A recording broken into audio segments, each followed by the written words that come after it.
Banner ತೆರವುಗೊಳಿಸಿದ ವಿಚಾರಕ್ಕೆ ಸಂಬಂಧಪಟ್ಟಂತೆ ಶಿಡ್ಲಘಟ್ಟ ಪೌರಾಯುಕ್ತೆ ಮೇಲೆ ಹಿಗ್ಗಾಮುಗ್ಗಾ ಧಮಕಿ ಹಾಗೆ ಅವಾಚ್ಯ ಶಬ್ದಗಳನ್ನ ಪ್ರಯೋಗ ಮಾಡಿ ಇದೀಗ ತಲೆಮರೆಸಿಕೊಂಡಿರುವ ಕಾಂಗ್ರೆಸ್ ಮುಖಂಡ ರಾಜೀವ್ ಗೌಡ ಬಿಲದಲ್ಲಿ ಅಡಗಿ ಕೂತು ಬೇಲ್ಗೆ ಅರ್ಜಿಯನ್ನ ಸಲ್ಲಿಕೆ ಮಾಡಿದ್ರು ರಾಜೀವ್ ಗೌಡ. ಕೋರ್ಟ್ ತರಾಟೆಗೆ ತೆಗೆದುಕೊಂಡಿದೆ. ಅರ್ಜಿದಾರನಿಗೆ ಮಹಿಳೆ ಅಂದ್ರೆ ಗೌರವ ಇಲ್ವಾ?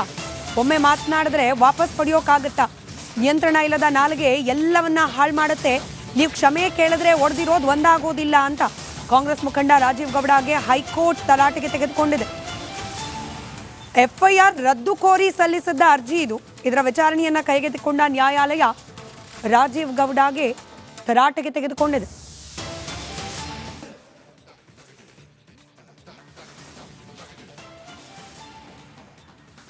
ಪ್ರಕರಣ ನಡೆದು 7 ದಿನಗಳಾಗೋಯ್ತು. ರಾಜೀವ್ ಗೌಡನನ್ನ ಅರೆಸ್ಟ್ ಮಾಡುವಲ್ಲಿ ಇನ್ನೂ ಕೂಡ ಪೊಲೀಸ್ ಇಲಾಖೆ ಸಫಲವಾಗಿಲ್ಲ. ತಲೆಮರೆಸಿಕೊಂಡಿರುವ ರಾಜೀವ್ ಗೌಡ ಒಂದ್ ಕಡೆ ಬೇಲ್ಗೆ, ಮತ್ತೊಂದು ಕಡೆಯಲ್ಲಿ ಎಫ್ಐಆರ್ ರದ್ದಿಗೆ ಅರ್ಜಿಯನ್ನ ಸಲ್ಲಿಕೆ ಮಾಡ್ಕೊಂಡು ಓಡಾಡ್ತಾ ಇದ್ದಾರೆ.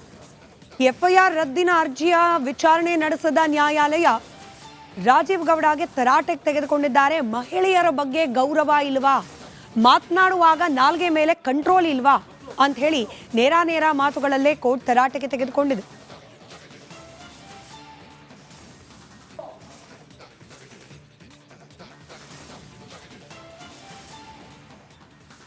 ಪೌರಾಯುಕ್ತೆ ಅಮೃತ ಗೌಡಗೆ ಧಮಕಿ ಹಾಕಿದ ಪ್ರಕರಣಕ್ಕೆ ಸಂಬಂಧಪಟ್ಟಂತೆ ಆಗಿರುವ ಡೆವಲಪ್ಮೆಂಟ್ ಇದು.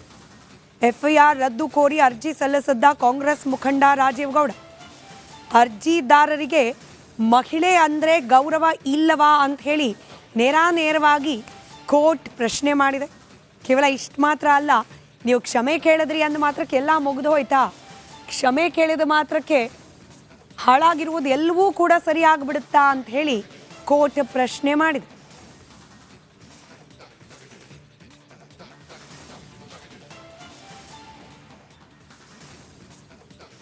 ಅದಷ್ಟು ಡೀಟೇಲ್ಸ್ ನಮ್ಮ ಪ್ರತಿನಿಧಿ ಅಭಿಷೇಕ್ ನೀಡ್ತಾರೆ. ನೇರ ಸಂಪರ್ಕದಲ್ಲಿದ್ದಾರೆ. ಅಭಿಷೇಕ್, ಕೋರ್ಟ್ ಅಲ್ಲಿ ಎಫ್ಐಆರ್ ರದ್ದು ಕೋರಿ ಹೋಗಿದ್ದ ರಾಜೀವ್ ಗೌಡಗೆ ಮುಖಭಂಗ ಒಂದು ಅರ್ಥದಲ್ಲಿ ನೇರವಾಗಿ ತರಾಟೆಗೆ ತೆಗೆದುಕೊಂಡಿದೆ ಕೋರ್ಟ್. ಡೀಟೇಲ್ಸ್ ಹಂಚ್ಕೊಳ್ಳೋದಾದ್ರೆ ಈಗಾಗಲೇ ಏನು ವಿವೇಕ್ ರೆಡ್ಡಿ ಅವರು ರಾಜೀವ್ ಗೌಡ ಪರ ಒಂದು ವಾದವನ್ನು ಮಾಡಿದ್ರು. ಅವರು ಹೇಳಿರುವಂಥದ್ದು ಅಂದರೆ ನನ್ನ ಕ್ಲೈಂಟ್ ಏನಿದ್ದಾರೆ ಅವರು ಯಾವುದೇ ಕಾರಣಕ್ಕೂ ಉದ್ದೇಶಪೂರ್ವಕವಾಗಿ ಈ ರೀತಿಯಾದಂತಹ ಒಂದು ನಿಂದನೆಯನ್ನು ಮಾಡಿಲ್ಲ ಅಂತ ಹೇಳಿ ಅವರು ಒಂದು ಹೇಳಿಕೆಯನ್ನು ಕೊಟ್ಟಿದ್ದರು. ಆದರೆ ಕೋರ್ಟ್ ಇದನ್ನು ಪರಿಗಣಿಸಿ ಯಾವ ರೀತಿ ಅಂದರೆ ಒಂದು ಮಾತುಗಳನ್ನು ಆಡಿದ್ರೆ ಅದು ಮಾತಾಡಿದ್ರೆ ಹೋಯಿತು, ಇದೆಲ್ಲವೂ ಕೂಡ ನಾಲಿಗೆ ಮೇಲೆ ಹಿಡಿತಾ ಇರಬೇಕು.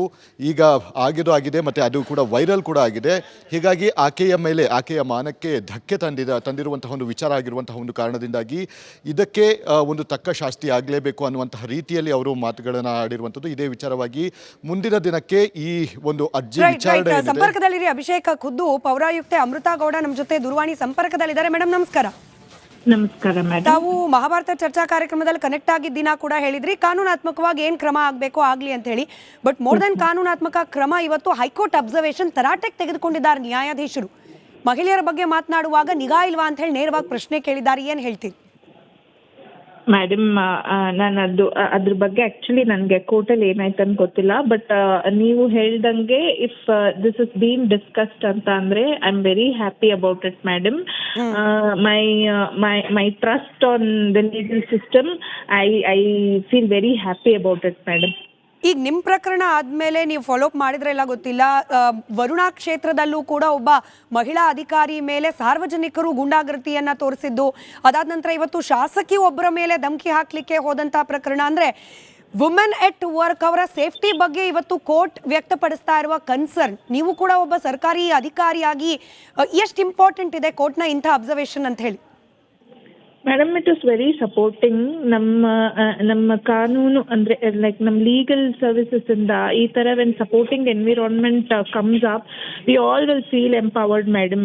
ನಮಗೆ ಒಂದು ಧೈರ್ಯ ಇರುತ್ತೆ that if such injustice happens we have the legal system backing us ಅಂತ madam. So it feels a lot of support and courage to all the women section who has to and who might have to undergo all such situations, madam. ನೀವೇನೋ ಕಾನೂನಾತ್ಮಕವಾಗಿ ಕ್ರಮ ಆಗಲಿ ಅಂತ ಹೇಳಿದ್ರಿ, but ಸಾರ್ವಜನಿಕ ವಲಯದಲ್ಲೇ ಒಂದು ಆಕ್ರೋಶ ಕ್ರಿಯೇಟ್ ಆಯಿತು. ನಿಮ್ಮ ಪ್ರಕರಣ ಆಚೆ ಬಂದ ನಂತರದಲ್ಲಿ 7 ದಿನ ಆಗೋದ್ರೂ ಕೂಡ ಅರೆಸ್ಟ್ ಮಾಡ್ಲಿಕ್ಕೆ ಸಾಧ್ಯ ಆಗ್ತಿಲ್ಲ. ಯಾಕೆ ರಾಜೀವ್ ಗೌಡ ಅನ್ನೋ ಒಬ್ಬ ವ್ಯಕ್ತಿಯನ್ನ ಅಂತೇಳಿ ಎಲ್ಲೊಂದು ಕಡೆ ನಿಮಗೆ ಅನಿಸ್ತಾ ಇದೆಯಾ ಯಾರಾದರೂ ಹಿಂದೆ ನಿಂತ್ಕೊಂಡು ಅವರನ್ನ ಬೆಂಬಲಿಸ್ತಾ ಇರ್ಬೋದು ಅಥವಾ ಅವರನ್ನ ರಕ್ಷಣೆ ಮಾಡೋ ಪ್ರಯತ್ನ ಮಾಡ್ತಿರಬಹುದು ಅಂತ ಹೇಳಿ? Madam, ನಮ್ಮ ಪೊಲೀಸ್ ಅವರು like I have been in touch with our police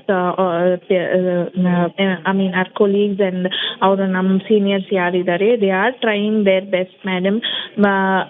ಅಂದರೆ yeah like I can sense that ಅವ್ರು ಮಾಡ್ತಾ ಇದ್ದಾರೆ. I think they'll very soon they'll do it madam. ಕೆಲವರ ಕನ್ಸರ್ನ್ ಏನಿತ್ತು ಅಂದರೆ ಅಮೃತಾ ಗೌಡ ಅವರು ಸಾಫ್ಟ್ ಆಗಿಬಿಡ್ತಾರಾ ಹೋಗ್ತಾ ಹೋಗ್ತಾ, ಏನೋ ಆವೇಶದಲ್ಲಿ ಆಗೋಯ್ತು, ಪರವಾಗಿಲ್ಲ ಅವ್ರು ಕ್ಷಮೆ ಕೇಳಿದ್ದಾರೆ, ದಟ್ಸ್ ಓಕೆ ಅನ್ನೋ ಹಂತಕ್ಕೆ ಹೋಗ್ಬಿಡ್ತಾರಾ ಅನ್ನೋದೊಂದು ಆತಂಕ ಇದೆ. Madam, we are being soft because we have a few restrictions and within the restrictions, but that doesn't mean that idina hange like this will get just swayed away anta illa enu illa madam. We will fight. I mean, at least from my side, it's not only me, it's our employees also involved in this. Yakandre avrigu kuda avmana agide. If not, at least for myself, I'll definitely fight for my subordinates madam. ನಾನು ಅವತ್ತು ಕೇಳಿದ್ದೆ, ಇವತ್ತು ಕಡೆ ಪ್ರಶ್ನೆ ಯಾಕೆ ಕೇಳ್ತಾ ಇದ್ದೀನಿ, will you back out at any point? ಧಮಕಿನೋ, ಒತ್ತಡನೋ, ಪೊಲಿಟಿಕಲ್ ಪ್ರೆಷರೋ, ಮತ್ತೊಂದು ಮಗದೊಂದು ಏನೇ ಬಂದರೂ ಕೂಡ ನಾನು ಫೇಸ್ ಮಾಡ್ತೀನಿ ಅನ್ನೋ ದೃಢ ಸಂಕಲ್ಪ ಇದೆಯಾ ಅಮೃತಾ ಗೌಡ ಅವರಲ್ಲಿ? Definitely, madam. This job was my choice coming. Like, there are many other sacrifices being done, many other choices being left out. This was my personal choice of coming in.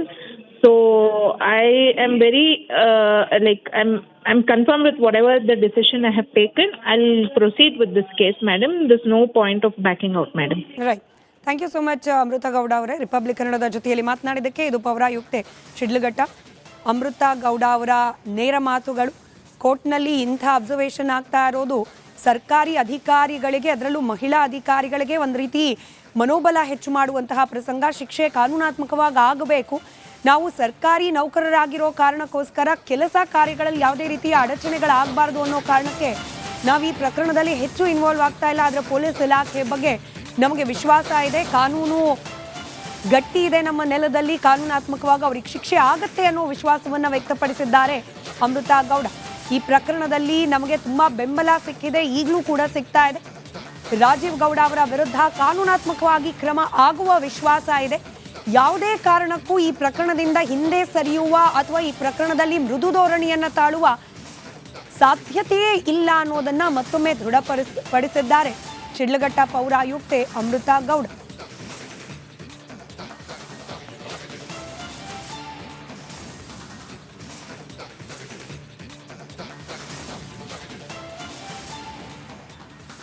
Banner ತೆರವುಗೊಳಿಸಿದ ವಿಚಾರಕ್ಕೆ ಸಂಬಂಧಪಟ್ಟಂತೆ ಶಿಡ್ಲಘಟ್ಟ ಪೌರಾಯುಕ್ತೆ ಮೇಲೆ ಹಿಗ್ಗಾಮುಗ್ಗಾ ಧಮಕಿ ಹಾಗೆ ಅವಾಚ್ಯ ಶಬ್ದಗಳನ್ನ ಪ್ರಯೋಗ ಮಾಡಿ ಇದೀಗ ತಲೆಮರೆಸಿಕೊಂಡಿರುವ ಕಾಂಗ್ರೆಸ್ ಮುಖಂಡ ರಾಜೀವ್ ಗೌಡ ಬಿಲದಲ್ಲಿ ಅಡಗಿ ಕೂತು ಬೇಲ್ಗೆ ಅರ್ಜಿಯನ್ನ ಸಲ್ಲಿಕೆ ಮಾಡಿದ್ರು ರಾಜೀವ್ ಗೌಡ.